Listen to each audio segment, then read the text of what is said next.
secara pribadi pada setiap kami masing-masing, supaya kami dapat menangkap pesan firman Tuhan secara pribadi juga Tuhan dalam hidup kami. Terima kasih Bapak. Kami serahkan Tuhan pemberitaan firman-Mu ke dalam tangan-Mu, biar Tuhan yang beracara. Dalam nama Tuhan Yesus yang siap untuk mendengarkan firman Tuhan, sama-sama kita katakan amin. Silakan duduk teman-teman. Kasih. Semua orang mencarinya, bukan? Semuanya ingin dikasihi dan mengasihi, dicintai dan mencintai, disayangi dan menyayangi. Tapi sayang sekali, definisi kasih saat ini dirusak oleh budaya dunia, ternodai dengan kebejatan nafsu dan egoisme manusia yang telah jatuh dalam dosa. Kita tidak bisa belajar kasih dari apa yang ditawarkan dunia saat ini. Tetapi ada pribadi yang bisa menolong kita untuk belajar mengenal kasih dan mengasihi. Dia telah rela memberikan dirinya sendiri bagi kita untuk menunjukkan seperti apa itu kasih yang sejati. Dialah Allah. 1 Yohanes 4 ayat 9, dalam hal inilah kasih Allah dinyatakan di tengah-tengah kita, yaitu bahwa Allah telah mengutus anaknya yang tunggal ke dalam dunia supaya kita hidup olehnya. Kehadiran anak Allah, Yesus Kristus, ke dalam dunia menyediakan kasih terbesar yang berkuasa mengubah seluruh aspek kehidupan di bawah kolong langit ini. Kasih Allah memulihkan hubungan kita dengan Dia. Kasih Allah menyatukan dan menerima diri sendiri dan orang lain. Dan kasih Allah juga yang telah mendorong kita untuk bertanggung jawab dengan seluruh sumber daya yang Allah titipkan pada kita. Keluarga, sekolah, kampus, atau pekerjaan kita. Hewan, tumbuhan, seluruh makhluk hidup lainnya. Kota, desa, hutan, gunung, seluruh alam ini, segalanya kita responi dengan cara yang berbeda oleh karena kasih yang terbesar.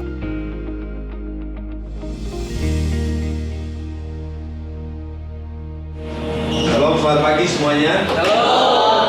Ya, puji Tuhan, pada pagi hari ini kita berkumpul di rumah Tuhan untuk kita belajar bersama-sama tentang kebenaran firman Tuhan. Dan dalam bulan ini kita sudah belajar terkait cinta, ya, bagaimana mencinta, dan kita perlu cinta, dan bukan hanya berharap untuk dicintai, ya. Kalau kita hanya terus menuntut untuk kita dicintai, itu adalah sebuah sikap keegoisan. Karena kita selalu menuntut untuk kita selalu mendapatkan yang terbaik, tetapi kita tidak bisa memberi yang terbaik. Nah, disitulah cinta. Nah, pada pagi ini saya diberikan tema tentang loving natures.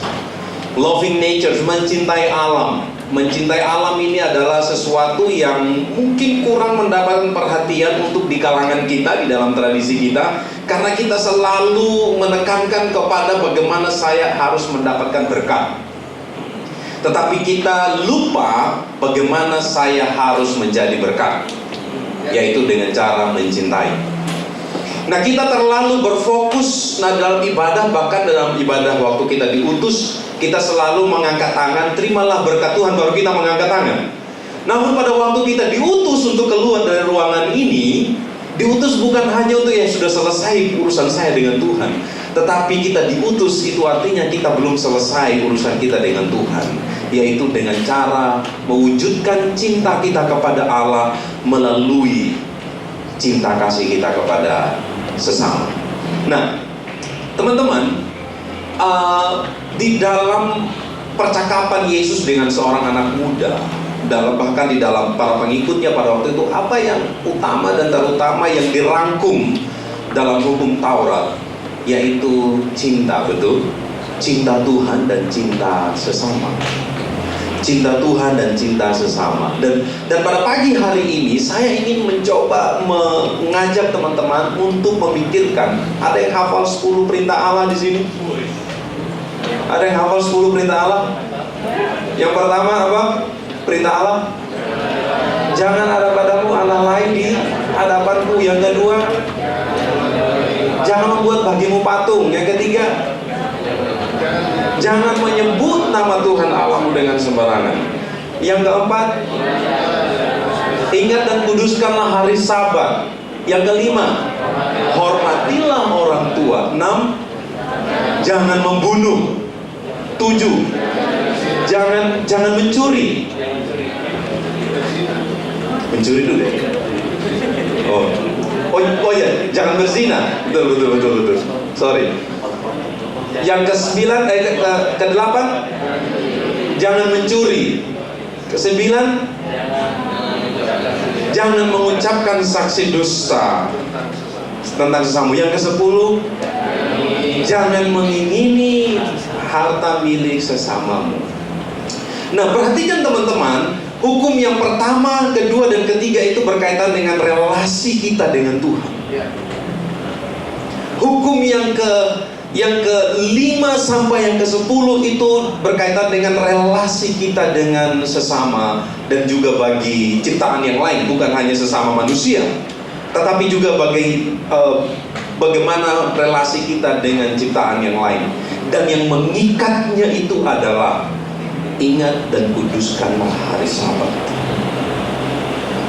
di mana pada hari Sabat itu menjadi penanda bagi kita untuk kita berhenti, untuk kita merefleksikan sebagaimana Allah berhenti pada hari yang ke-7 untuk beristirahat. Artinya bahwa Allah bukanlah Allah yang tidak terbatas. Kenapa? Ketika Ia berhenti pada hari yang ke-7, pada hari Sabat, mungkin kita bertanya, kenapa harus Dia berhenti? Dia kan Allah yang Maha Kuasa, Allah yang bisa melakukan apa saja. Kenapa Dia harus berhenti? Kenapa Dia berhenti pada hari yang ke-7? Nah, mungkin kita mulai meragukan di situ. Jika Allah berhenti pada hari yang ke-7, berarti Dia Allah yang terbatas. Berarti Dia capek dan lelah. Kenapa harus Dia berhenti pada hari yang ke-7? Dan itu menjadi perintah bagi kita juga untuk mengingat dan menguduskan hari Sabat itu. Karena dikatakan di situ, karena selama 6 hari Allah melakukan penciptaan, dan hari ke-7 Ia menciptakan istirahat. Ia beristirahat, Ia berhenti di situ. Nah, di sini menandakan bahwa Allah bukan sedang menunjukkan Dia sedang capek dan lelah dan Dia butuh waktu untuk istirahat, tetapi Dia sedang berhenti di situ, mendeklarasikan bahwa Dia Allah, tidak dikendalikan oleh keinginannya untuk melakukan penciptaan. Ia sedang mendeklarasikan kepada semesta bahwa Allah bukanlah Allah yang dikendalikan oleh kuasanya. Justru Dialah yang mengendalikan kuasa itu sendiri. Dan Ia berhenti di situ. Disitulah letak kemahakuasaan Allah yang tidak terbatas. Ia berhenti menunjukkan bahwa Dia bisa saja melakukan apa saja sesuai dengan keinginannya, tetapi Dia tidak dikontrol oleh keinginan itu. Justru Dialah yang mengontrol keinginan. Dia tidak dikontrol oleh kuasa, tetapi Dialah yang mengendalikan kuasa itu. Disitulah letak kemahakuasaan Allah. Ia mengendalikan dirinya. Ia mengendalikan diri bukan berarti sedang menunjukkan keterbatasannya, tetapi mengendalikan dirinya, Ia sedang menunjukkan kemahakuasaannya, bahwa Dia berkuasa atas kuasanya. Dan ini yang menjadi sebuah pesan bagi kita, bahwa kita hidup tidak boleh dikendalikan oleh keinginan kita, tetapi kitalah yang mengendalikan keinginan itu. Dan itulah sebabnya saya ingin mengajak kita untuk berefleksi di dalam mengekspresikan cinta kita dengan mengambil dasar ayat Alkitab di dalam Keluaran pasal 20 ayat yang ke-17. Di sana dikatakan, jangan mengingini rumah sesamamu, jangan mengingini istrinya, atau hambanya laki-laki, atau hambanya perempuan, atau lembunya, atau keledainya, atau apapun yang dipunyai sesama. Nah, jika kita melihat teman-teman, perintah Allah yang ke-7 sampai 10 merupakan satu rangkaian yang dapat disimpulkan sebagai awasan bagi kita untuk anak-anak Tuhan untuk belajar tentang tahu diri dan tahu batas. Dan mungkin bukan hanya di dalam mulai perintah yang ke-7, mulai dari perintah yang ke-4 sampai yang ke-10, itu sedang menunjukkan kita harus menjadi orang-orang yang tahu diri dan tahu batas. Tahu diri dan tahu batas ini menunjukkan bahwa ketika seseorang tidak belajar untuk tahu diri dan tahu batas, maka ia akan cenderung untuk merusak yang lain secara tidak adil. Nah, apa kaitannya dengan pasal ayat yang kita baca tadi, jangan mengingini istri sesamamu, dalam kaitannya dengan mencintai alam? Nah, ini memiliki keterkaitan, teman-teman. Keterkaitannya adalah ketika mengingini, yang disebutkan di situ adalah perempuan. Yang disebutkan di situ adalah hamba laki-laki, yang merupakan dalam konteks budaya pada waktu itu adalah kelompok-kelompok itu adalah kelompok-kelompok yang dalam pandangan masyarakat sosial pada waktu itu adalah mereka adalah kelompok yang lemah, yang pada gilirannya akan dieksploitasi untuk dikuasai, untuk ditaklukkan, untuk dimiliki. Yang pada akhirnya karena merasa mereka yang superior, merasa punya kuasa, maka mereka melihat yang lemah itu harus dikuasai dan ditaklukkan. Untuk kepentingan siapa? Untuk kepentingan mereka yang punya kuasa, untuk keuntungan mereka yang mempunyai status sosial yang lebih tinggi. Nah, ketika manusia tidak tahu diri dan tidak tahu batas, maka dia akan merusak. Ketika dia mengingini dan merasa dia punya kuasa, maka dia akan mengambilnya secara paksa. Maka lihat baca di dalam PL bagaimana pemimpin raja-raja pada waktu itu, karena mereka merasa punya kuasa, mereka bisa merebut tanah milik daripada rakyatnya yang tidak punya kekuatan. Ketika Daud melihat istri Uria, merasa dia punya kuasa, dia merebut Batseba dan membunuh Uria. Dan disitulah yang saya katakan, ketika orang yang tidak mempunyai mental untuk menahan dan menguasai dirinya, maka dia akan cenderung merusak. Nah, ini kita dapat belajar berkaitan dengan penguasaan terhadap alam. Alam ini adalah dipandang lemah, dipandang karena selalu kita berpikir bahwa alam diciptakan hanya untuk keuntungan manusia. Alam diciptakan, ciptaan yang lain diciptakan oleh Allah untuk kepentingan manusia. Nah, pemahaman inilah yang pada akhirnya membuat manusia merasa karena dia ada untuk saya, maka saya harus menguasainya. Maka saya harus menguasainya. Dan lihatlah apa yang terjadi. Ketika manusia sudah merasa paling berkuasa, akhirnya dia mengerjakan alam itu, mengeruk kekayaan alam itu untuk kepentingan dirinya sendiri. Dan pada akhirnya ia merusak alam. Ia merusak lingkungan. Dalam sebuah tulisan yang ditulis oleh Paus Fransiskus, yaitu yang baru-baru ini muncul di dalam Laudato Si', ia kembali mendengungkan, mengajak umat beriman untuk kembali menaruh perhatian pada alam lingkungan hidup. Ia mengajak kita untuk kembali memperhatikan alam itu adalah bagian dari kita. Dengan kata lain, di situ manusia dan lingkungan bagaikan dua sisi mata uang yang tidak terpisahkan dan saling membutuhkan satu dengan yang lain. alam itu membutuhkan kita, dan kita juga membutuhkan alam. Dan karena itu, karena kita saling membutuhkan, maka kita harus menunjukkan cinta kepada alam itu sendiri. Tidak melihat alam itu sebagai objek untuk mendatangkan keuntungan kita saja, tanpa melihat bagaimana, apakah dia mendapatkan keuntungan dari perilaku saya. Jadi manusia dan alam merupakan ciptaan Allah yang merupakan ciptaan Allah yang saling melengkapi dan saling membutuhkan satu dengan yang lain. Kita butuh alam, betul, dan alam butuh kita untuk kita mengelolanya.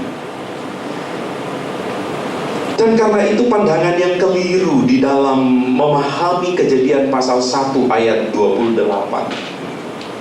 Di sana dikatakan beranak cuculah, bertambah banyaklah, dan ayat selanjutnya dan pernyataan berikutnya, dan taklukkanlah itu, berkuasalah atas ikan-ikan di laut dan burung-burung di udara dan di atas segala binatang yang merayap di muka bumi. Nah, ketika orang-orang merasa bahwa wah, ini adalah perintah bagi kita untuk kita menaklukkan, menguasai, mengambil, menggali kekayaan alam itu dengan tanpa mempertimbangkan apakah alam dapat diselamatkan, dengan pertimbangkan apakah alam mendapatkan kebaikan dari apa yang saya lakukan. Yang penting aku mengerjakannya, mengambilnya untuk keuntungan manusia. Karena ayat Alkitab mengatakan bahwa kita harus taklukkan bumi itu. Makanya ada seorang penulis yang bernama Lynn White.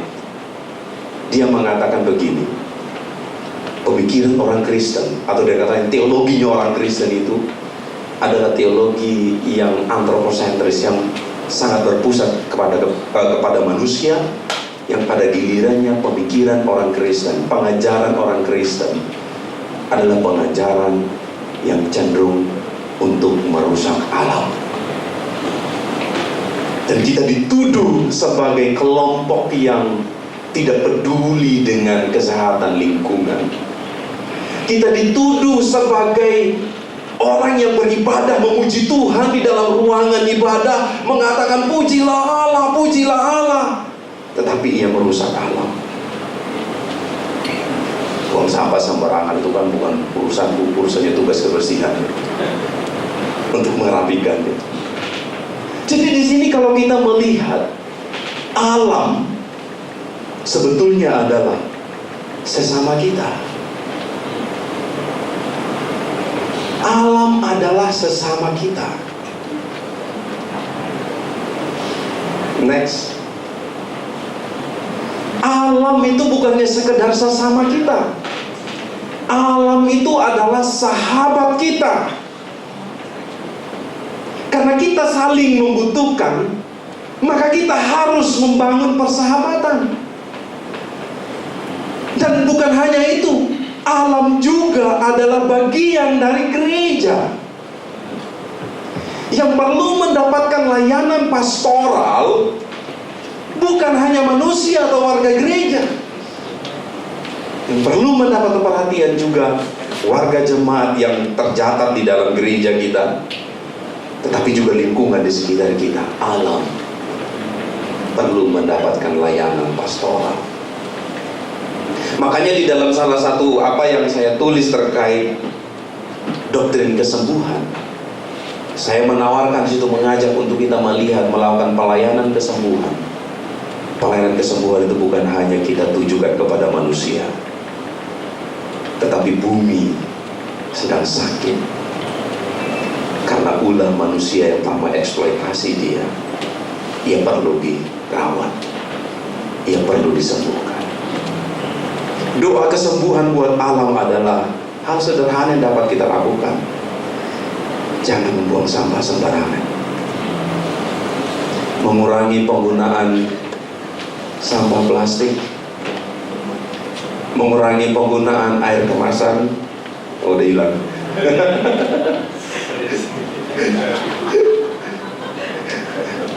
maka perlu harus bawa tumbler atau botol minuman dalam gereja. Itu adalah salah satu cara untuk kita bisa, doa kita itu untuk menyembuhkan alam yang sedang sakit. Amin. Maka kita harus dibangunkan sebuah kesadaran untuk mencintai alam. Dan alam bukan hanya bagian dari gereja. Alam adalah rumah kita bersama. Amin. Kalau sampah berserakan, tiba-tiba hujan dan banjir, yang salah siapa? Oh Tuhan, ini adalah kutukan Tuhan. Atau kita menyalahkan, ini siapa yang salah? Yang salah kita, karena kita tidak menjaga dia. Dan adanya mungkin ya nyamuk, demam berdarah, kita buang sampah sembarangan dan akhirnya ada genangan air di plastik sampah yang ada di sekitar pekarangan rumah kita, dan akhirnya nyamuk bertelur di situ dan akhirnya berkembang biak dan menyerang kita, dan kita mulai mengatakan, ya kadang dari mungkin di Jawa atau di Jakarta ini kurang, kalau di timur kalau sudah sakit, ini siapa yang suami siapa ini? Kalau di timur itu selalu berpikir kalau sudah sakit, selalu bukan tanya ke dokter dulu, mulai berpikir, ini siapa yang kirim bun santet? Selalu berpikir negatif terhadap orang lain, tidak berpikir apa yang salah dengan saya.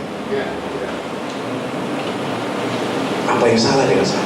Ketika alam sudah tidak ramah dengan kita, kita mulai mengait-ngaitkannya dengan, oh ini sudah akhir zaman. Ini sudah akhir zaman. Sebentar lagi Tuhan datang. Haleluya, puji Tuhan. Maranatha. Tapi kita lupa untuk kita merawat rumah kita. Maka mungkin di anak kaum muda di sini mungkin perlu melakukan sebuah gerakan peduli lingkungan, seperti Pandawa 5. Oh Pandawara, Pandawa 5. Sorry, Pandawara. Tidak sedang mempromosikan mereka, tapi kita harus buat sebuah gerakan untuk merawat rumah kita bersama, membersihkan selokan mungkin. Karena apa? Kenapa saya katakan begini? Karena mencintai alam itu, mencintai dunia itu bukan sesuatu yang salah. Cintailah dunia, karena dunia itu rumah kita. Karena apa? Yohanes 3:16 di sini saya ajak itu untuk kita lihat bersama. Karena begitu besar kasih Allah akan dunia ini, sehingga Ia telah mengaruniakan anaknya yang tunggal, supaya setiap orang yang percaya kepadanya tidak binasa, melainkan beroleh hidup yang kekal. Nah, perhatikan kata dunia yang saya highlight di situ dengan memberikan dari bahasa aslinya, yaitu kosmos. For God so loved the cosmos. Jadi kalau kita mengabaikan dunia, Allah saja mencintai dunia. Dengan kata lain, kehadiran Allah di dalam dunia itu adalah wujud cinta Allah kepada dunia. Dan kehadiran gereja di dunia itu harus merefleksikan cinta kita kepada Allah dan menunjukkan cinta kita kepada dunia. Karena dunia butuh diselamatkan. Dunia perlu dirawat. Dunia perlu ditolong dan disembuhkan.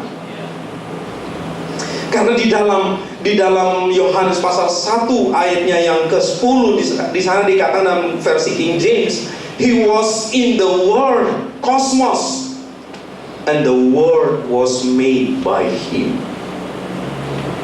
Dia telah ada di dalam dunia, dan dunia telah dibuat oleh Dia. Jadi Allah menciptakan dunia itu sebetulnya adalah wujud dari cinta. Mungkin kita bertanya, kenapa Allah harus menciptakan? Apakah Allah kesepian tiba-tiba dia langsung menciptakan dunia?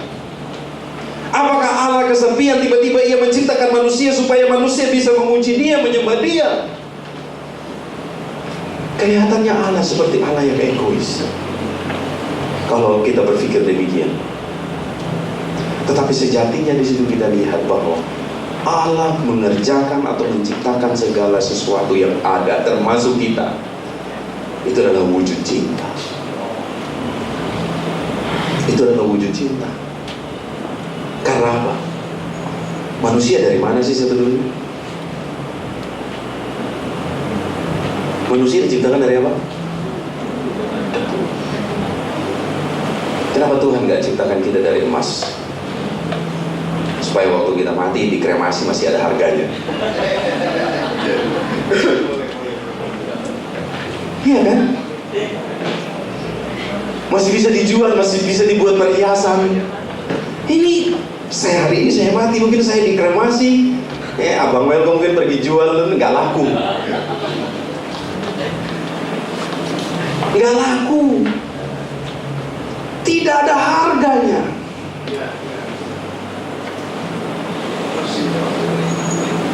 Permata atau apa dan segala macam, silver, ya pokoknya dari benda-benda yang kita lihat itu punya nilai jual. Kalau kita mati bisa diolah untuk cuan.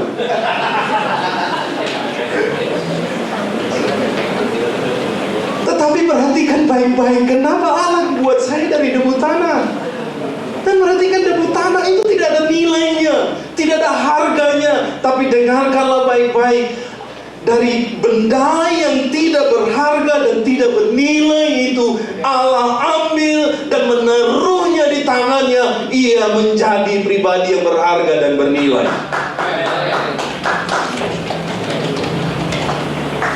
Menciptakan aplikasi ojek online. Kalau meninggal itu debunya nggak ada harganya, tetapi otaknya itu miliaran, lebih berharga daripada emas. Itu adalah cinta Tuhan. Debu tanah yang tidak punya tujuan. Angin datang, meniupnya, dia akan terbang kemana-mana, tidak tahu arahnya. Namun debu tanah yang tidak punya tujuan itu, ketika berada di dalam tangan Allah, dia memiliki tujuan yang jelas. Debu tanah itu kotor, diinjak. Namun debu tanah yang kotor dan terinjak itu berada di dalam genggaman tangan Allah. Ia menjadi sahabat Allah, ia menjadi mitra Allah, ia dihormati oleh Allah, dan Allah memeluk kita. Kita berharga. Dan inilah refleksi kalau kita bicara kenapa Allah harus menciptakan. Bukan karena Allah kesepian, tapi karena Allah mencintai kita yang tidak berharga dan tidak berguna ini sebetulnya, dan menjadikan kita berguna. Dan disitulah letaknya kenapa Allah menciptakan semesta. Bukan karena dia kesepian, tetapi karena dia menunjukkan cinta itu, kasih itu. Karena itu ia ada di dalam dunia, karena ia mencintai dunia. Dan sebagai anak Tuhan yang berada di dalam Kristus, maka semua yang kita kerjakan, semua yang kita perbuat harus kita lakukan di dalam Tuhan. Makanya dalam Kolose pasal 3 ayat 23 Paulus mengatakan, apapun yang kamu perbuat, perbuatlah dengan segenap hatimu seperti untuk Tuhan dan bukan untuk manusia. Jadi melayani Tuhan itu bukan hanya pada saat perayaan di dalam gedung gereja. Melayani Tuhan pada waktu kita keluar dari gedung ini, dari ruangan ini. Dan disitulah pelayanan yang sejati.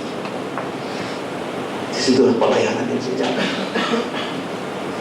Apapun yang kita kerjakan, kerjakanlah di dalam Tuhan. Mengelola sampah di rumah, kita harus mengerjakannya di dalam Tuhan. Karena Tuhan mencintai sampah. Kita pun juga punya sampah sebetulnya kan. Kita yang terbuang, tapi Tuhan kumpulkan untuk mengelola kehidupan kita. Maka semuanya yang kita kerjakan di dalam Tuhan. Jadi ini berkaitan dengan ketika ada perintah yang ke-10, jangan mengingini. Tadi itu ada kaitannya dengan suatu pengendalian diri, penguasaan diri. Makanya yang menjadi sentral tadi itu, ingat dan kuduskanlah hari Sabat, menyadarkan kita supaya kita mengerjakan sesuatu atau melakukan sesuatu tidak dikendalikan oleh keinginan, tapi kitalah yang mengendalikan keinginan itu. Ketidakmampuan kita untuk menguasai keinginan kita akan membawa kita pada suatu perilaku yang tidak adil. Karena itu bagian yang pertama yang menjadi pelajaran kita pada pagi ini adalah, mari kita belajar menguasai diri agar kita tidak merusak diri dan yang lain. Kita harus menguasai diri kita untuk tidak menjadi orang yang melakukan tindakan-tindakan eksploitasi. Maka diperlukan penguasaan diri. Amsal mengajarkan kepada kita dalam Amsal pasal 18 ayat 32, orang yang sabar itu melebihi seorang pahlawan. Orang yang menguasai dirinya melebihi orang yang merebut kota. Orang yang menguasai diri adalah orang yang mampu memberi pengaruh yang baik. Jadi menguasai kota itu diartikan sebagai pengaruh, memberi dampak yang baik. Maka kita perlu menguasai diri kita. Dan kita juga tidak boleh menjadikan Allah sebagai alat untuk kita paksa dia menuruti keinginan kita. Tuhan kan sudah berikan alam semesta ini untuk kepentingan saya, karena perintahnya kuasailah dan taklukkanlah. Maka wajar dong saya menguasainya, wajar dong saya menaklukkannya. Jangan memaksa Allah untuk menuruti keinginan kita, tapi kitalah yang harus tunduk pada keinginan Allah untuk kita. Makanya di dalam perintah 1, 2, 3 tadi itu menunjukkan ketundukan kita kepada Allah. Jangan ada padamu Allah lain di hadapanku. Jangan menyebut nama Tuhan Allahmu dengan sembarangan. Kata menyebut sebetulnya itu bukan, oh darah Yesus, oh kamu menyebut nama Tuhan dengan sembarangan. Menyebut di dalam konteks zaman itu, bahkan masih berlaku di budaya kita sekarang. Menyebut langsung itu sangat haram. Menyebut nama Tuhan, menyebut namanya itu, istilahnya itu adalah suatu sikap untuk menguasai. Sikap untuk menguasai. Sama seperti kalau saya menyebut nama bapak saya secara langsung gitu, itu artinya bahwa saya merasa lebih tinggi dari bapak saya. Menyebut Bang Welko dengan sebut nama langsung, itu saya merasa bahwa saya lebih tinggi dari dia. Tapi dengan menyebut apa yang berarti abang atau bapak, itu merasa bahwa menaruh penghormatan. Jadi kata jangan menyebut nama Tuhan Allahmu dengan sembarangan itu sebetulnya adalah menunjukkan kita harus menaruh Allah pada posisi yang lebih tinggi dari kita. Dan kita harus merendahkan diri. Dan ketika manusia merasa Allah sudah bukan lagi pribadi yang apa namanya ya, ini saya masih ada waktu. Kenapa Allah menanam pohon yang buahnya dilarang dimakan? Katanya untuk tes kehendak bebas manusia. Itu adalah tes. Ya kalau sudah tahu Tuhan manusia tidak mampu, kenapa Allah tanam pohon itu? Kelihatannya Allah jahat untuk membuat saya berdosa gitu. Membuat manusia berdosa. Dan pada waktu kita berdosa, kita selalu mengatakan, ini gara-gara nenek moyang saya, Adam dan Hawa ini makan buah itu. Kenapa pohon itu ditanam? Pohon itu ditanam oleh Allah yang buahnya dilarang. Itu bukan tanda bahwa Allah sedang ngetes manusia, tapi pohon itu ditanam oleh Allah sebagai bagian dari rencana keselamatan Allah. Pohon itu ditanam untuk menyelamatkan manusia. Kenapa?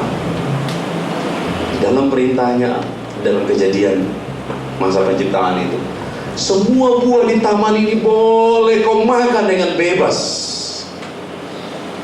Sebebas-bebasnya boleh kau makan. Tetapi buah yang itu tidak boleh kau makan, karena kalau kau makan kau akan mati. Itu kan perintah sangat jelas untuk menyelamatkan manusia. Untuk menyelamatkan manusia. Karena apa? Supaya manusia itu begini. Maksudnya begini, kalau ini membuat akhirnya iblis datang pada pasal yang ketiga itu kan. Dan iblis bilang, wah kalau kau makan buah itu, kau akan menjadi seperti Allah, tahu segala sesuatu yang baik. Allah sengaja ini melarang saya makan buah itu, karena Allah tidak mau disaingi. Maka akhirnya manusia melihat Allah itu bukan lagi sebagai Tuhannya, sebagai penciptanya. Manusia melihat Allah itu sebagai rival, saingan. Maka saingan itu harus disingkirkan. Mereka makan buah itu. Manusia menjadi pribadi yang tidak tahu batas, tidak tahu diri. Karena Tuhan bilang, boleh kau makan dengan bebas, tapi harus tahu batas, harus tahu diri. Silakan makan dengan bebas, makan daging babi silakan. Tapi kalau sakit jangan salahkan Tuhan. Karena apa? Harus ada tahu diri, tahu batas. Jadi pohon itu dilarang, buah itu dilarang oleh Allah supaya menyelamatkan manusia. Manusia menjadi tahu diri. Manusia merasa bahwa Allah adalah rival. Aku mau menjadi seperti Allah. Akhirnya dia makan, dia ingin tahu segala sesuatu. Akhirnya ketika manusia tidak menjadi pribadi yang tahu diri dan tahu batas, ia melakukan tindakan-tindakan yang eksploitatif, menguasai yang lain, menaklukkan yang lain untuk keuntungan dirinya sendiri. Dan disitulah sebetulnya Allah melarang buah yang satu itu dimakan, untuk menandakan bahwa mereka boleh bebas melakukan apa saja, tetapi harus tahu batas. Karena ketika tidak tahu batas, tidak tahu diri, maka dia akan cenderung merusak.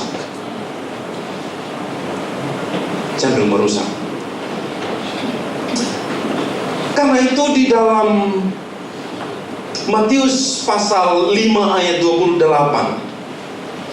firman Tuhan mengatakan, tetapi aku berkata kepadamu, setiap orang yang memandang perempuan serta mengingininya sudah berzina di dalam hatinya. Kadang-kadang di dalam relasi kita dengan Tuhan itu, ketika manusia, umat itu di dalam orang Israel, ketika mereka berubah setia dengan Tuhan, mereka kerap kali dianalogikan dengan suatu sikap perzinahan, perselingkuhan. Nah di sini dalam Matius pasal 5 ayat 28, setiap orang yang memandang perempuan serta mengingininya, artinya ia ingin menguasai, ingin menaklukkan. Nah perempuan kerap dipandang sebagai makhluk yang lemah dan mudah dieksploitasi. Makanya kerap kali terjadinya pelecehan itu karena dilakukan oleh orang yang mempunyai kuasa dan melecehkan mereka yang lemah. Karena merasa dia punya kuasa dan dia bisa lakukan apa saja kepada mereka yang lemah. Ibu pertiwi, bumi, diimajinasikan sebagai ibu atau perempuan yang mudah ditaklukkan dan dikuasai. Wah, di tempat ini ada banyak kekayaan alam ini. Saya harus menguasainya. Memakai tangan pemerintah untuk memberikan izin dan ditaklukkan. Jadi memandangnya dengan suatu keinginan untuk menguasai itu adalah sebuah dosa. Karena itu adalah awal dari sikap untuk kita melakukan eksploitasi. Karena itu diperlukan pertobatan ekologis agar kita mampu mencintai dan tidak merusakinya. Yang berikut secara singkat yaitu belajar untuk tidak membandingkan dengan mereka yang lemah atau sebaliknya. Aku punya kuasa, aku bisa melakukan apa saja kepada mereka yang lemah. Karena itu untuk mengukur pengaruh kita, maka kita perlu merawat, bukan menguasai yang lain secara semena-mena. Mengukur pengaruh kita, kita perlu merawat, bukan menguasai secara semena-mena. Dalam Kejadian pasal 3 ayat 5, tetapi Allah mengetahui bahwa pada waktu kamu makannya, matamu akan terbuka dan kamu akan menjadi seperti Allah, tahu tentang yang baik dan yang jahat.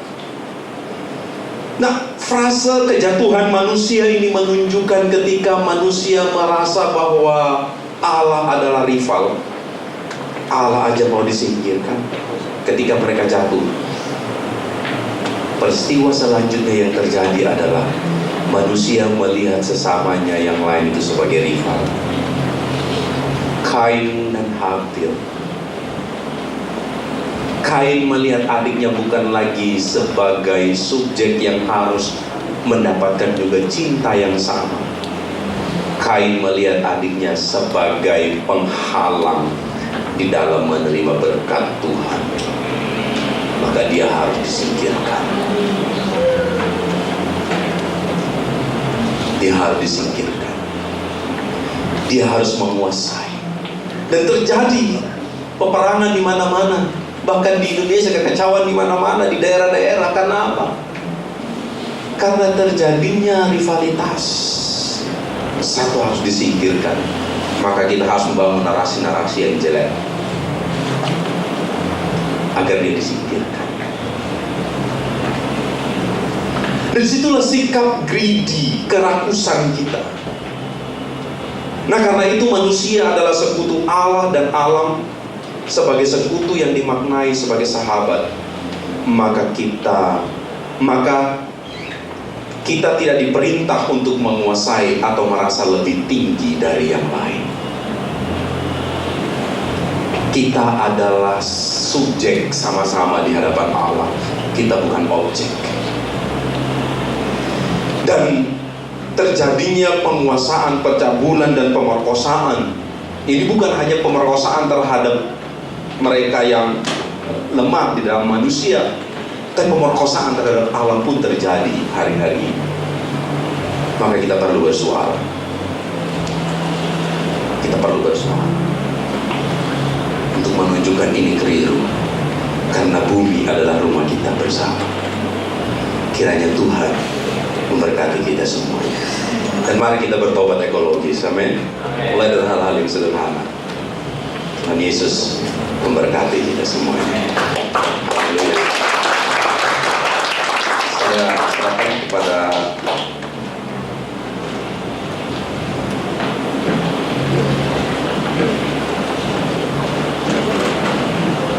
terima kasih Kak Jeffrey Hina, Pastor Jeffrey Hina, yang sudah memberikan kepada kita pengajaran yang lebih lengkap lagi, ya. Kak John mungkin perkenalkan ya Kak Jeffrey Hina, Pastor Jeffrey Hina ini. Beliau adalah seorang dosen di STT Satya Bhakti yang saat ini juga sedang lagi mengerjakan studi doktoral ya Kak ya. dan saat ini sedang mengembangkan atau lebih sedang konsentrasi terhadap bagaimana kaitan antara teologia dengan alam ekologi. Jadi beliau barusan ini ada kuliah online, kuliah umum tentang eklesiologi ya. Bagaimana gereja yang bisa menjadi jawaban terhadap kebutuhan alam ini ya. Jadi makanya ini adalah sesuatu yang bukan cuma kebetulan, tetapi memang ini dipersiapkan dengan baik ya teman-teman, untuk membahas soal kasih kita kepada Allah, kepada sesama, dan juga kepada alam ini. Jadi teman-teman, kita semakin lebih belajar lagi ya. Dan terima kasih Pastor Jeffrey Hina yang sudah memberikan banyak sekali pencerahan bagi kita. Ini dosennya Kak John juga ya. Dosen waktu itu dosen bahasa Yunani ya. Jadi fasih bahasa Yunani. Pokoknya kita belajar, makanya tadi kosmos keluar itu bahasa Yunani ya. Jadi teman-teman, kita semakin belajar bahwa kasih itu di dalam Kristus, kasih itu luas, kasih itu holistik, semuanya menjamah semuanya ya. Jadi kenapa ini perlu di dalam gereja? Karena benar nggak, gereja kurang peduli terhadap alam, kurang. Membuang sampah pun kita masih memberi itu sebagai tanggung jawab bagi para cleaning ya. Kemarin waktu di GICC, Kak John sempat singgung ya, GICC Next Gen kemarin kita sempat singgung bahwa tanggung jawab kita dalam rumah Tuhan ini juga, kebersihannya adalah tanggung jawab kita bersama. Masa kita kalah sama orang saudara-saudara kita di sebelah? Kebersihan adalah bagian dari iman. Mereka lebih konsen loh di situ. Mereka lebih paham, mereka sudah di-discovery duluan, sudah temukan duluan. Nah, tapi kita bukan tidak terlambat menemukan, tapi mungkin karena Alkitab kita lebih pandang terlalu heavenly, terlalu surga banget, kurang earthly, kurang membumi. Enggak. Energize people, kita semua belajar ya, bahwa Alkitab itu mengajari kita bukan jadi heavenly people, tetapi earthly people, supaya bisa diterapkan dalam kehidupan kita sehari-hari. Perintah untuk kebersihan diri, kebersihan lingkungan, kebersihan di sekitar rumah kita, itu juga bagian sebagai bentuk tanggung jawab kita kasih kepada Allah kita. Sama seperti tema tahun ini dari gereja kita, giving my best, memberi yang terbaik. Melakukan dari Kolose 3:3 tadi, apapun yang kita perbuat, perbuatlah seperti untuk Tuhan. Bukan hanya seakan-akan seperti oke, tanggung jawab kita harus lebih baik. Bukan, tapi semuanya adalah bentuk penyembahan kita kepada Tuhan. Waktu saya membersihkan rumah, itu bentuk penyembahan kita kepada Tuhan. Dan juga kajian, saya jujur dapat pencerahan baru ya teman-teman, bahwa ketika kita punya kecenderungan untuk mengeksploitasi pihak yang lebih lemah. Kalau dari tadi konteksnya tentang gender, tapi kita bisa lihat mungkin orang-orang yang punya status sosial yang lebih lemah, lebih rendah di bawah kita. Entah itu mungkin di rumah tangga, di keluarga, ada mungkin pembantu kita. Memang betul kita bayar untuk membantu urusan rumah tangga. Tetapi bukan berarti misalnya ya, saya habis makan, piring saya kasih ke dia. Yang makan siapa? Bersihkan itu sebagai bentuk tanggung jawab diri. Kak John belajar itu dari rumahnya Kak John. Di rumahnya Kak John kami ada 11 orang, karena ada juga yang bantu di rumah. Tetapi kalau misalnya hanya karena makan dan piring aja, itu juga jadi urusan teman-teman. Itu bentuk tanggung jawab. Oh iya ya, saya betul papa mama bayar untuk membantu, tetapi apa yang menjadi tanggung jawab saya? Mungkin tempat tidur saya. Sederhana, tetapi itu alkitabiah teman-teman. Waktu kita nggak lulus di situ, sebenarnya kita masih dipertanyakan, do I love God with all of my heart, with all of my life? Apakah saya mengasihi Tuhan dengan seluruh hidup saya? Mungkin itu jadi pertimbangan kita hari-hari ke depan. Ya ini nggak tahu juga ya, tapi beberapa kali lalu Kak John sebenarnya udah siapin dengan Pak Kojo bahwa bulan depan kita sedang mau bicara soal how to be a good manager gitu, pengelola yang baik. Jadi ada kaitannya juga dengan Taman Eden. Tapi ada perubahan sedikit ya kan karena mau Paskah.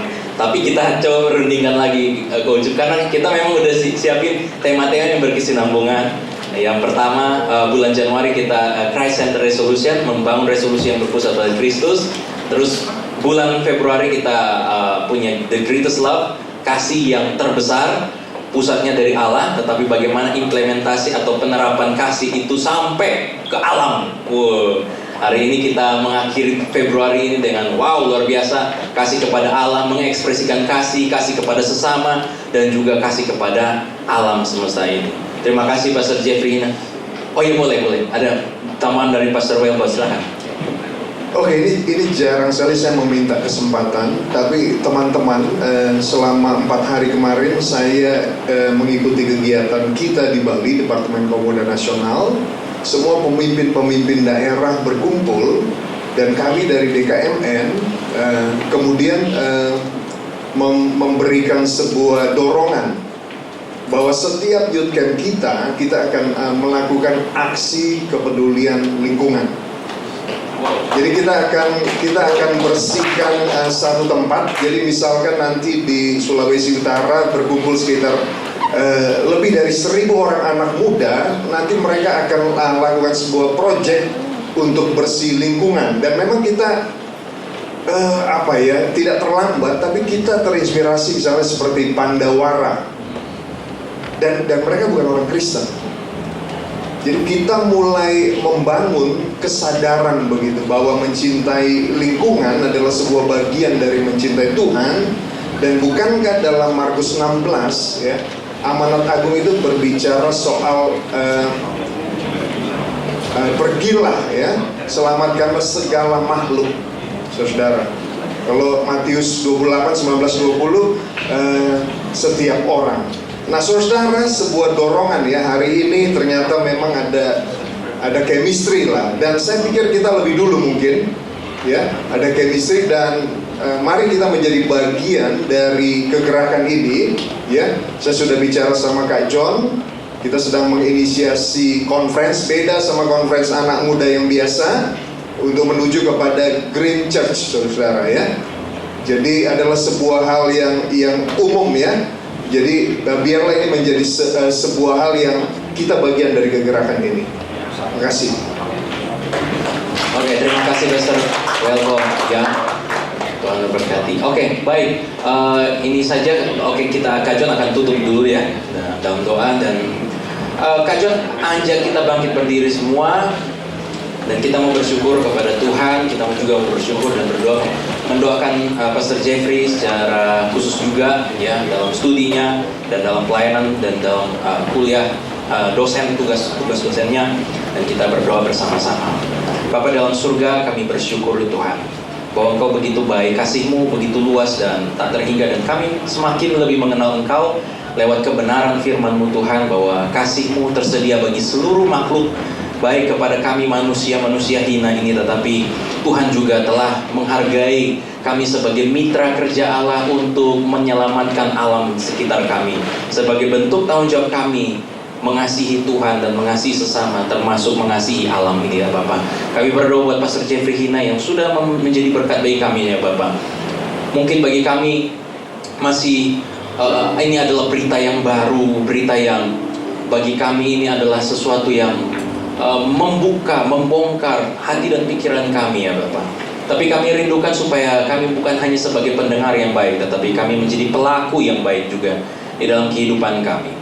Biarlah bukan cuma orang lain yang bisa terkenal oleh karena mereka bisa menyelamatkan bumi ini, tetapi kami bisa juga menyelamatkan bumi ini, bukan sebagai rivalitas terhadap orang-orang yang lain yang sudah terkenal, tetapi karena kami sama-sama mengasihi apa yang sudah Tuhan titipkan kepada kami, segala sumber daya, seluruh alam, seluruh kesempatan, seluruh kemampuan yang Tuhan sudah berikan kepada kami. Kami mau menjadi pengelola yang baik dari setiap titipan Tuhan yang Tuhan berikan kepada kami. Kami diingatkan kembali agar kami sadar, kami bisa membatasi diri kami bisa menguasai diri kami, sebagai bentuk bahwa kami adalah pemilik hidup ini ya Tuhan. Kami yang memiliki hidup ini, maka kami yang membatasi diri kami. Kami yang menyadari bahwa kami tidak dikendalikan oleh keinginan. Kami tidak dikendalikan oleh job description. Kami tidak dikendalikan oleh pekerjaan-pekerjaan. Tetapi kami belajar daripada Allah pencipta kami, bahwa kami yang mengendalikan semuanya. Kami bisa mengutamakan hal-hal yang baik di dalam kehidupan kami. Kami bisa mengutamakan ketika kami bersekutu dengan Tuhan. Kami memperoleh kekuatan dan hikmat yang baru untuk bisa menjadi pengelola yang baik dari setiap sumber daya yang Tuhan titipkan kepada kami. Terima kasih ya Bapak. Kami menyerahkan semua ke dalam tangan pengasihan Tuhan. Di dalam nama Yesus Kristus kami bersyukur dan berterima kasih. Haleluya. Setiap kita yang percaya katakan amin. Saya kembali pada firman pujian. God bless you.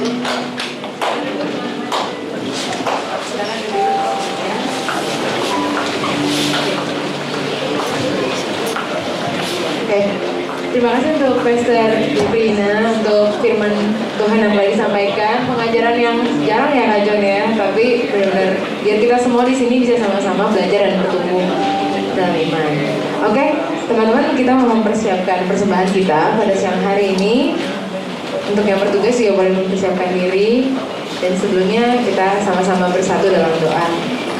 Bapak, kami mengucap syukur Tuhan kalau siang hari ini kami boleh mendengar pengajaran firman-Mu Tuhan tentang mengasihi alam. Kami tahu Tuhan, ini juga merupakan suatu pengajaran yang penting untuk setiap kami, dan biarlah Roh Kudus dengan pertolongan-Mu kami boleh menjadi pelaku firman dalam keseharian kami.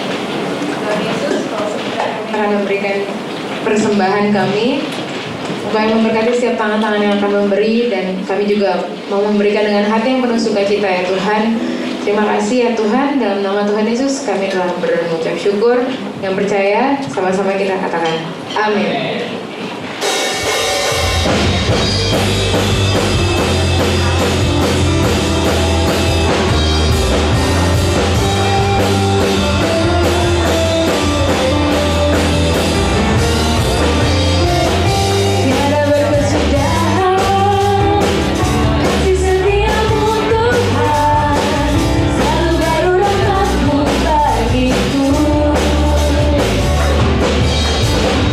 Hari berganti hari, serta kuliah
kesempatan buat saya hadir di sini.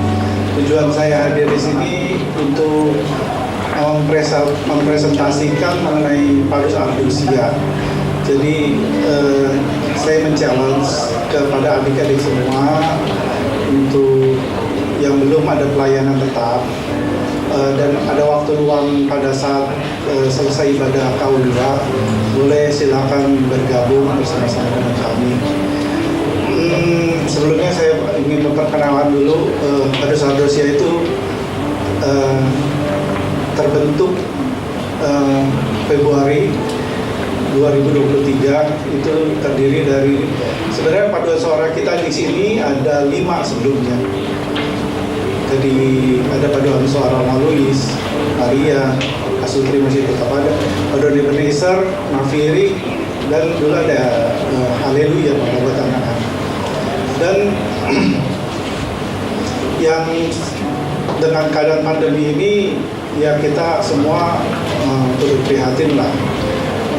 Paduan suara sebagian besar ada berkurang, termasuk Ebenezer sendiri akhirnya anggotanya berkurang dan Nafiri juga berkurang.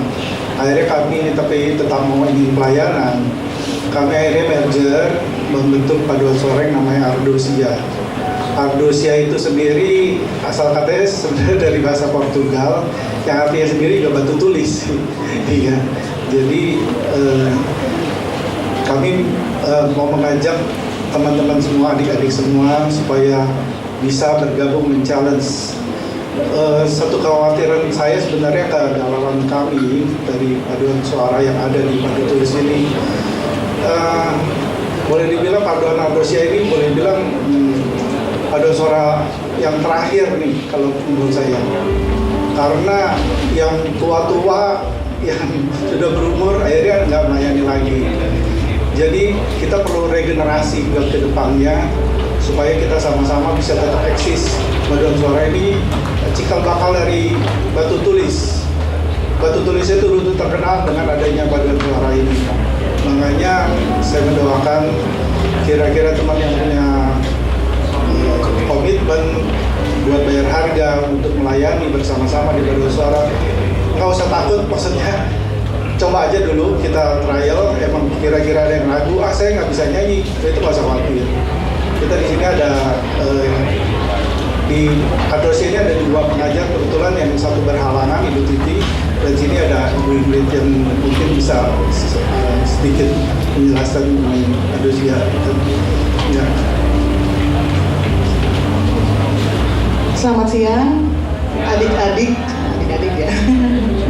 Mungkin ada beberapa dari sini yang sudah kenal saya juga karena sudah pernah join dengan kita ya, kayak Tante ya, Nia mungkin, ya itu ya. Oke. Tadi sudah disinggung kalau di paduan suara Ardousia itu ada 2 pengajar. Salah satunya adalah saya.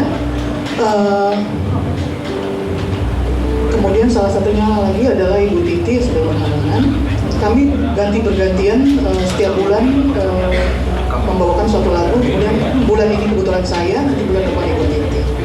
Jadi untuk adik-adikku jangan takut aduh ini yang takut mah orang udah ini nih katanya tante-tante om ya. Nanti setelah ini akan ada testimoni dari teman-teman sebaya kalian ya. Buat saya paduan suara itu teman-teman adik-adikku yang tersayang di sini mungkin bisa melihat ya, kalau perkembangan musik itu kan barometernya dari Amerika ya. Makanya orang kalau mau sehebat apapun itu K-pop, tapi kalau lu belum nyampe ke Grammy Award, itu belum diakui. Tapi kalau teman-teman bisa lihat sendiri, untuk yang ikut Grammy Award, itu sebagian besar adalah bekas atau punya pengalaman bernyanyi di paduan suara. You name it. Michael Jackson, Whitney Houston, aduh tua-tua banget ya. Oke, kita turun lagi, Katy Perry, turun lagi.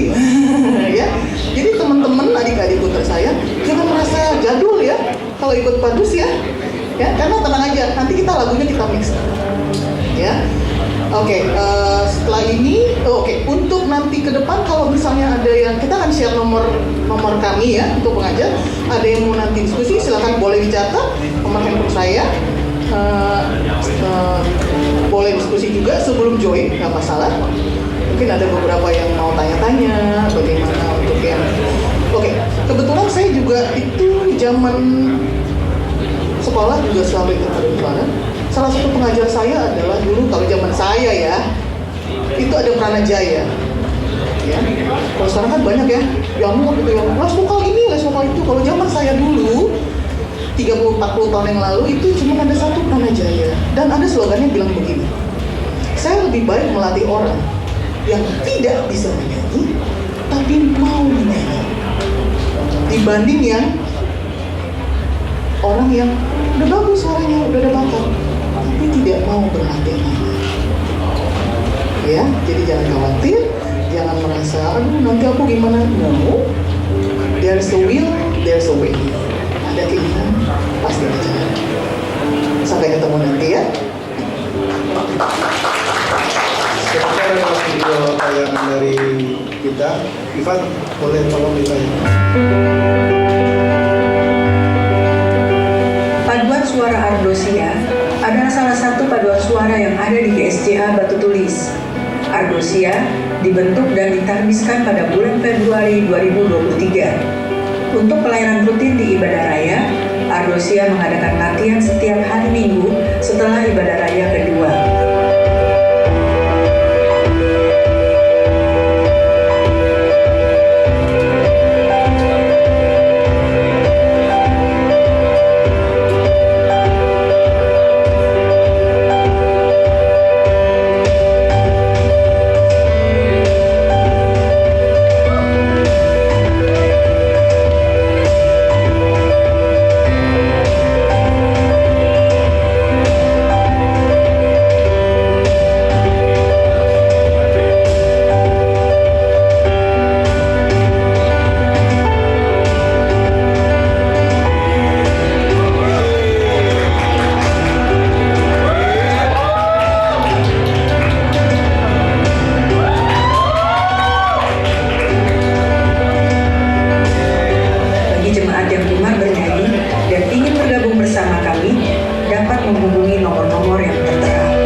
Seperti itu tayangannya. Sebentar ada kesan dari testimoni dari Matthew dan Michael nih.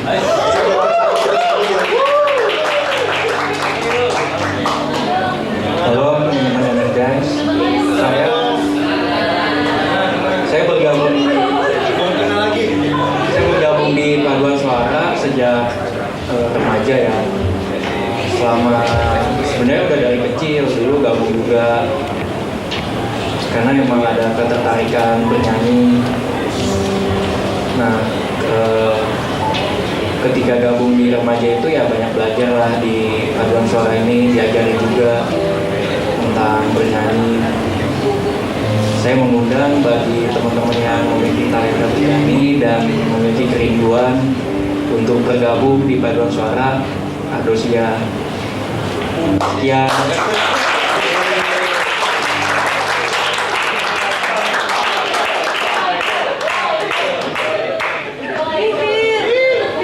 halo semua.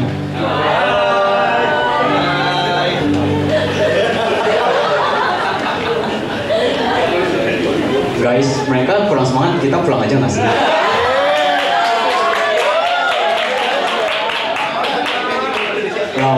Halo semua. Jadi perkenalkan, nama saya Mikael, dipanggilnya Michael. Saya gabung paduan suara itu tahun lalu, which is 2023. Sebenarnya udah masuk paduan suara itu di tahun 2022 dari kampus. Cuman baru masuk gereja itu 2003. Sebenarnya nggak penting sih, nggak apa. Di sini aku mau memberikan kesan itu pas pertama kali join di sini tuh sebenarnya emang agak deg-degan karena kan sini kan bisa kalian lihat udah pada berumur semua yang di sebelah sini. Tapi meskipun udah tua, jiwa mereka jiwa muda. Kalian bisa melihat wajah aura mereka selalu bersinar kan? Itu karena sebenarnya ada saya juga di situ. Jadi tambahlah bersinar. Terus kesannya itu enak sih sebenarnya. Pertama kali join itu, dan saya bilang awalnya deg-degan, cuman karena butuh beradaptasi dan kebetulan saya juga cepat ya beradaptasinya, jadi ya enak-enak aja sih. Orang-orangnya juga baik, meskipun mereka sudah pada tua tapi mereka juga baik. Mereka baik kepada saya.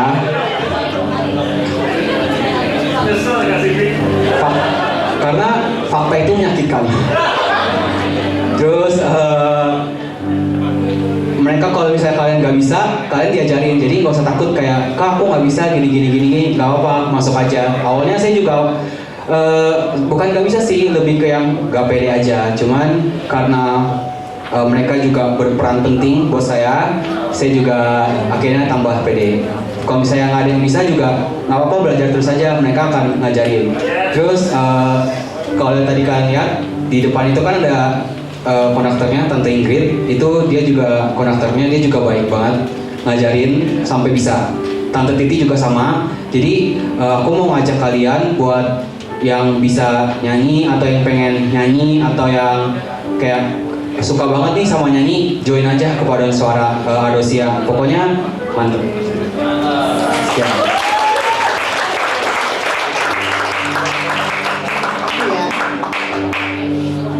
Oke, itu tadi testimoni sebagai clue-nya aja sebelum ditutup oleh ketua kami.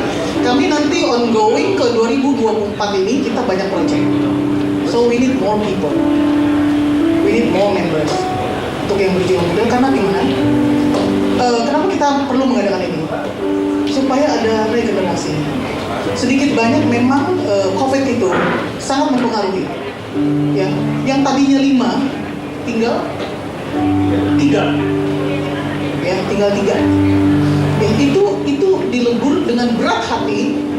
Itu oma-oma yang tadinya masih mau, tapi karena kondisi, akhirnya dengan berat hati kita harus perhatikan, dan kita harus more realistic bahwa untuk kedepannya kita perlu tunas muda di gereja. Ya, jadi jangan merasa kalau nyanyi ini terlalu serius, jangan lalu. Ya, banyak sekali yang kita dapatkan pada saat kita bernyanyi paduan suara. Kenapa? Sebelum kita nyampe itu lagu ke sana, itu kadang saya sendiri pribadi kalau mau nyari lagu nih, mau nanti dia dulu ya, oke, saya cari lagu. Saya dengar sendiri, itu sudah jadi tema duluan buat saya. Ya.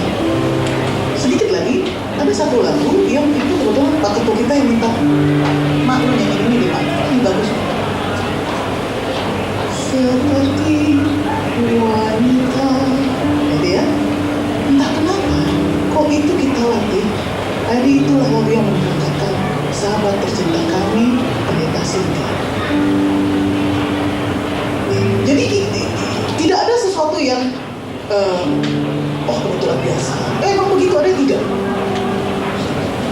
Jadi dari paduan suara yang mungkin hanya sederhana, tapi setiap lagu itu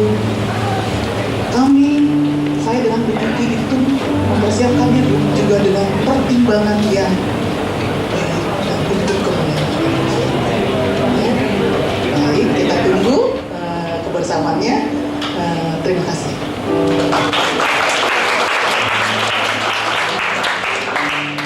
Terima kasih untuk waktunya, kesediaan adik-adik mendengarkan. Jadi tongkat estafet tanggung jawab ini jujur berada di pundak kalian sebagai penerus gereja ini. Saya mohon ya, kita doa sama-sama pribadi masing-masing. Kita Tuhan tolong kalian, kalau memang kalian ada di mungkin yang belum tergali ya, mungkin di dalam diri kitanya saya nggak bisa nyanyi, saya takut nyanyi. Minta Tuhan tolong tunjukkan bahwa talenta kalian memang ada di bernyanyi, di paduan suara. Welcome, kita gabung sama-sama Terima kasih.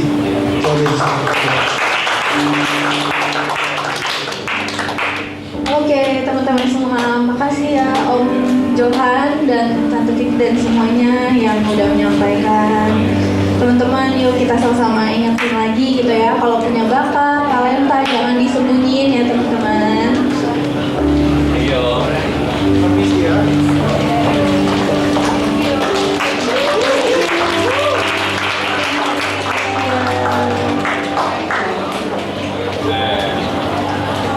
Oke teman-teman, mungkin aku nambahin sedikit aja pengumumannya. Pertama-tama terima kasih lagi ya buat Pastor Jeffrey Hina yang sudah mendapatkan firman Tuhan. Terus terima kasih juga buat teman-teman semua yang hari ini melayani, yang di belakang semuanya terima kasih. Tuhan Yesus memberkati pelayanan kalian.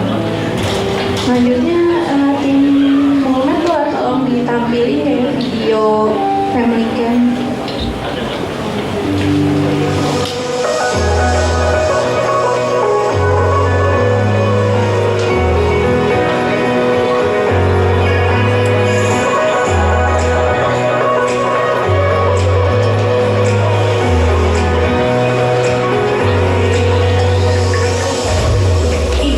Justru masuk ke dalam pola pikir kita untuk kita, mana mungkin aku bisa tunduk sama orang kayak gini, ataupun sebaliknya. Sebab kebutuhan utama seorang suami adalah dihormati oleh istrinya, tapi kebutuhan utama seorang istri adalah dicintai oleh suami. Kita itu perlu waktu untuk menerjemahkan. Maka kalau saudara nggak suka dulu, maka saudara akan masuk dalam kebiasaan ini, menyimpulkan sesuatu yang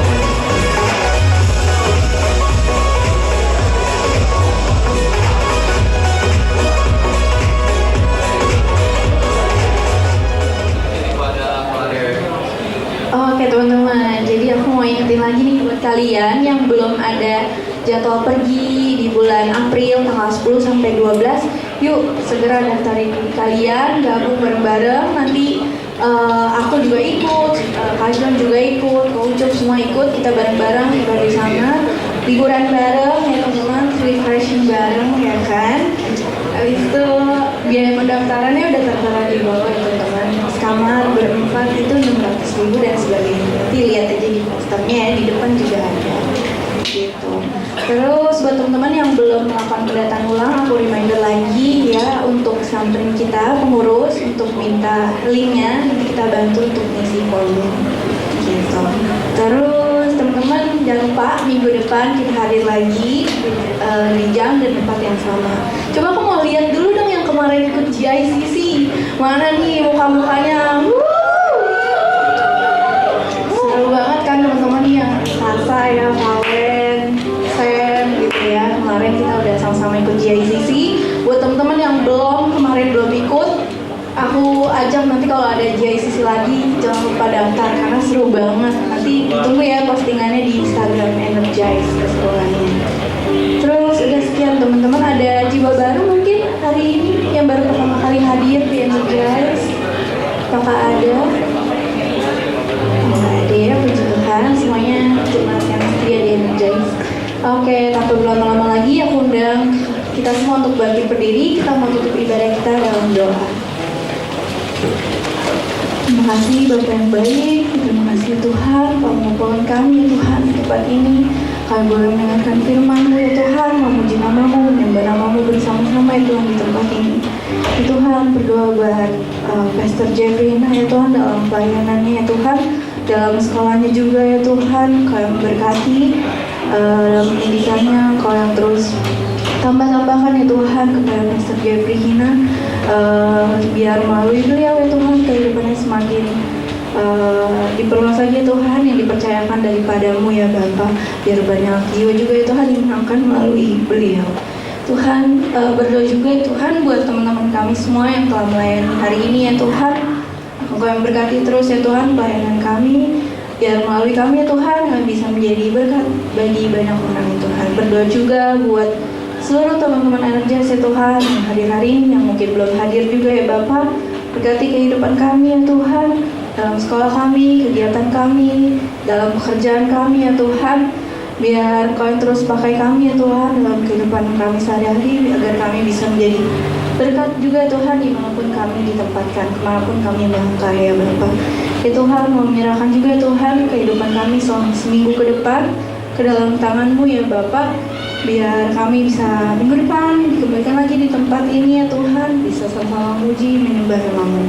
Berdoa juga Tuhan buat gereja ini, Kau berkati ya Tuhan pemimpin kami Om Peter, biar melalui kepemimpinan Om Peter kita semua di sini juga bisa sama-sama melakukan pekerjaan-Mu yang baik ya Tuhan di tempat ini.